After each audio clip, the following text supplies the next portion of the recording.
Today, we're going to talk about 5 renovations that will absolutely destroy the value of your home, even if they look amazing. I know, that sounds bonkers. You're spending all of this time and money to improve your home. You're ripping down a wall, you're redoing a kitchen, you're redoing a bathroom, but what you don't realize, this could end up costing you hundreds of thousands of dollars, literally crushing the value of your home. I'm going to make sure you know what the 5 most devastating ones are, so you don't make them. Oopsie renovation number 1, the knockdown. This is the big one. This is the one that could cost you hundreds of thousands of dollars. You have a home with smaller bedrooms. You decide to smash a wall down and make one big ginormous bedroom. Genius, right? Not really. Not if your home only has 3 bedrooms to begin with. So now what you have is a 2-bedroom home. Nobody is looking for a 2-bedroom home. I have to tell you, none of my clients right now searching for a home, actually, now that I think about it, in the last year, none of my clients have actually been looking for a 2-bedroom home. How this works is you come to me to help you find a house. You give me the minimum requirements that you're looking for. Bedrooms, bathrooms, location. And I have to tell you, all of my clients have a minimum requirement of 3 bedrooms.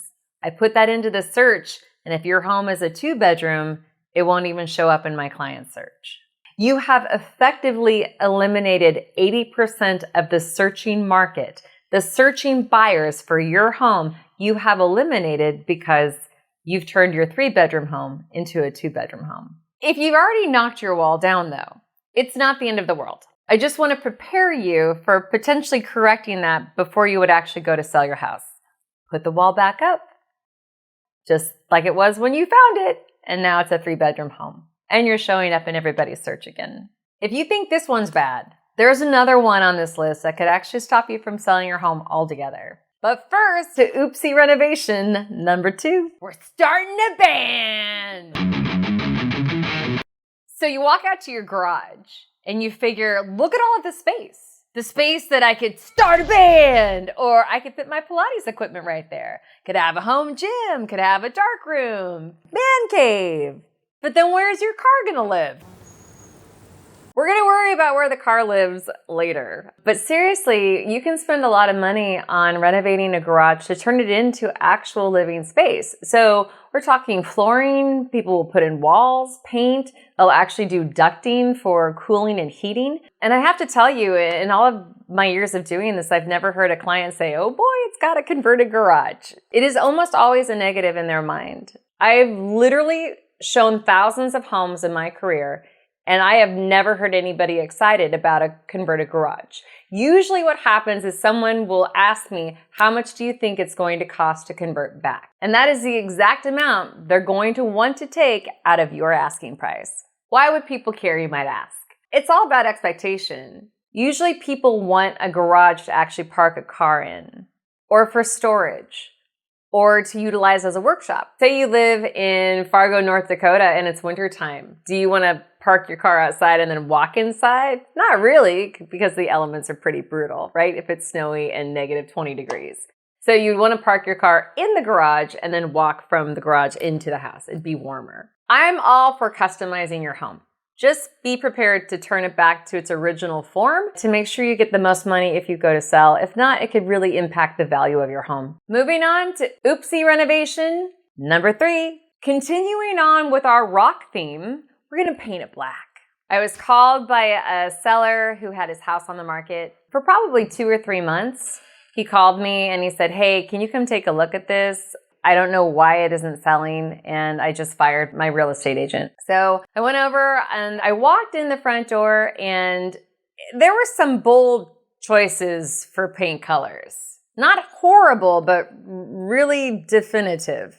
And as he's walking me through the house, every single room was a different color. And we get to one room, it was one of the bedrooms, and the whole room was painted black.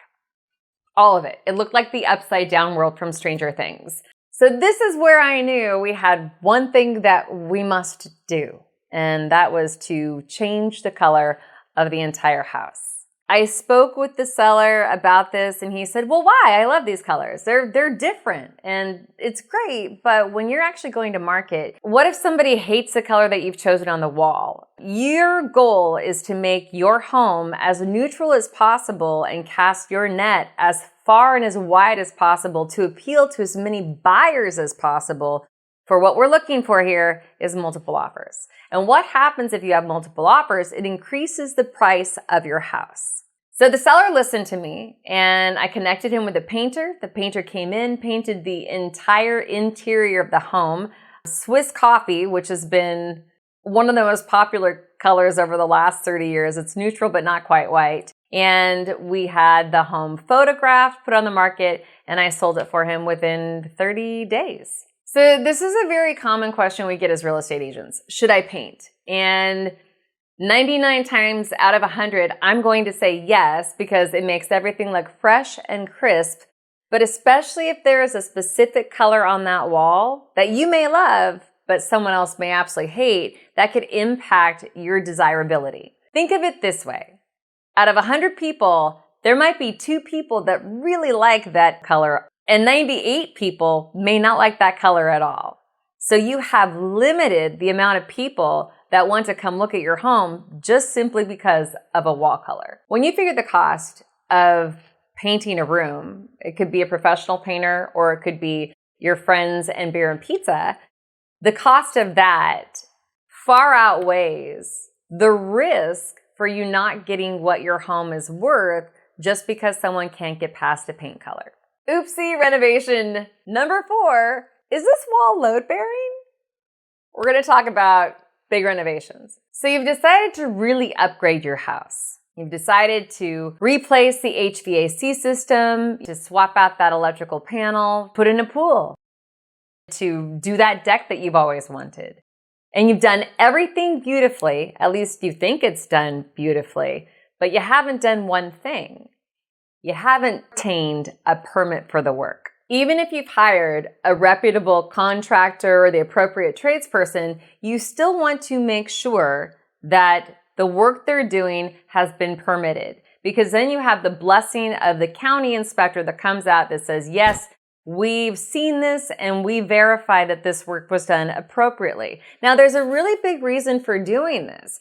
When and if you ever go to sell, you're probably going to be having offers from buyers that are obtaining loans. They're getting mortgages. No mortgage company will allow a buyer to buy a house unless they have insurance. An insurance company will probably not give insurance on a property that has had renovations done without permits. It's a big problem. So especially if someone has swapped out the electrical panel, you're dealing with electricity, potentially a house fire. So the insurance company doesn't want to take the risk of something being done incorrectly with an electrical panel causing a house fire. So in this situation, you are probably going to have to market for a cash buyer. I don't know if you know about cash buyers, but cash buyers are notorious for giving lower offers, so low ball offers typically. You'll still have to disclose everything that we already talked about with not obtaining permits, and they will definitely use that to their advantage. So if you've had work done and you've had it done without permits, it's not the end of the world. In some areas, you can permit after the fact. They will charge you penalties for this, and they will ask you, why didn't you have this permitted before you finished the work? If it's something like, say it's an HVAC system, they'll actually have you open things up. They'll have you sometimes open walls up, and then you'll have to close the wall up so they can see what kind of work had been done to sort of warranty it. County regulations are different everywhere. Please verify this in your specific area to make sure that you know the rules of your location. If you have any questions or concerns about the renovation stuff and you're thinking of selling, please reach out to me directly. If you're in my area, I'm happy to help you. And if you're not, I am glad to help you find an agent in your area that can do the same. Click the link in the description below. Oopsie, renovation number 5.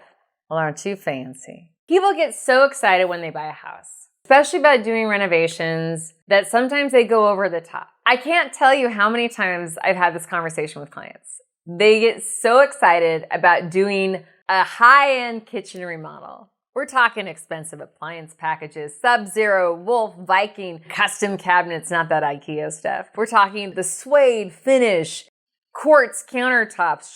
They want to make it the nicest house on the block. And when we're having this conversation, I usually say, whoa, hold your horses. And they say, why? Of course, we're going to recoup this dollar for dollar investment when we go to sell the house. That's not really how it goes. We as agents know this.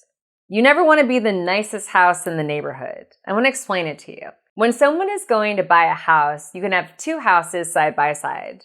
They're the same floor plan. They're both 3 bedrooms, 2 bathrooms, 1,500 square feet.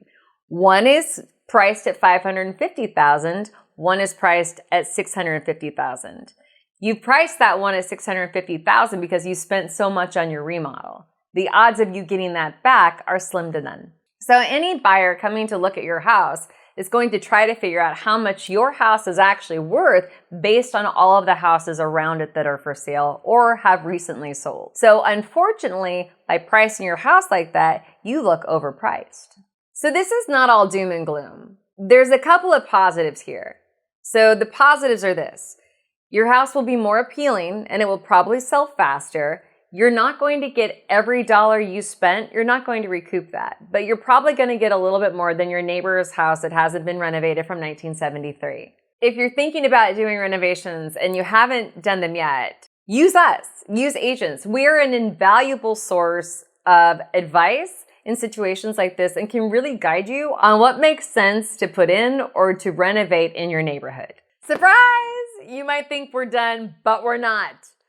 This is your bonus oopsie. Rubber ducky, you're the one. Do you know what I really like to do in my spare time?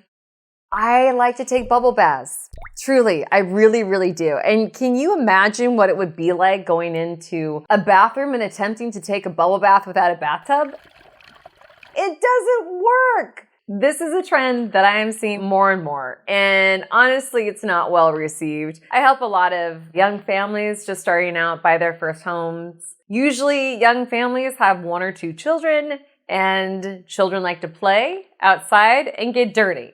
And typically you need a bathtub to bathe a child. What I'm seeing a lot of people do right now is renovate and take out bathtubs and put in single stall showers. It's such a simple mistake, but it could literally destroy your position in the marketplace. You're cutting out more than half of home buyers, especially if you're selling a starter home. In your renovations, always have at least 1 bathroom with a bathtub. As annoying as some of these renovation issues are, it's not nearly as bad as buying a house you never should have. Make sure you watch this video where I go through 5 homes you will regret ever owning.